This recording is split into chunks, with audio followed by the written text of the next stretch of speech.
My name is Tom Klingenstein. I'm the chair of the board of the Claremont Institute, which is a conservative think tank, managing partner of a New York investment firm, and Playwright. I wish to make 3 points. First, Trump is the perfect man for these times. Not all times, perhaps not most times, but these times. Second, Republicans are not doing a good job explaining the stakes in this election. They must explain, and this is my third point, that the Democratic Party, which has been taken over by its radical wing, is leading a revolution. This makes the coming election the most important one since the election of 1860. Let's begin there. Unlike most elections, this one is much more than a contest over particular policies like health care or taxes. Rather, like the election of 1860, this election is a contest between two competing regimes or ways of life. Two ways of life that cannot exist peacefully together. One way of life, I'll call it the traditional American way of life, is based on individual rights, the rule of law, and a shared understanding of the common good. This way of life values hard work, self-reliance, volunteerism, patriotism, and so on.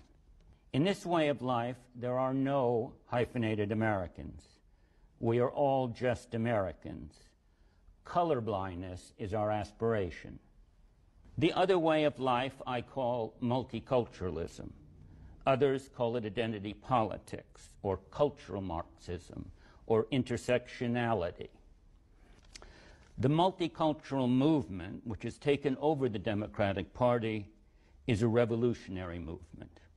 I do not mean a metaphorical revolution. It's not like a revolution. It is a revolution. An attempt to overthrow the American founding, as President Trump said in his excellent Mount Rushmore speech. Republicans should say the same thing. Republicans everywhere, at every level, and at every opportunity. Multiculturalism conceives of society not as a community of individuals with equal rights, but as a collection of cultural identity groups defined by race, ethnicity, gender, and so forth. According to the multiculturalists, all these identity groups are oppressed by white males. Their goal is to have each identity group proportionately represented in all institutions of American society, as should be immediately clear. Achieving this proportional representation requires a never-ending redistribution of wealth and power from some groups, and not just from whites, to other groups. Such a massive redistribution can only be achieved by a tyrannical government, and like in all tyrannies, one where dissenters are silenced. In order to achieve this proportional representation, the Democrats require not just endless affirmative action, but genuine socialism, open borders, unrestricted trade, seizing guns, sanctuary cities, and much more.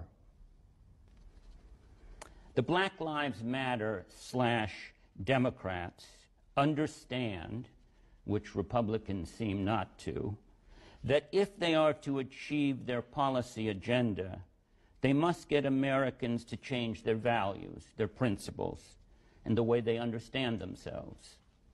They must get us to believe that national borders and colorblindness are racist, that we are not one culture but many, that the most important thing in our history, the thing around which all else pivots, is slavery.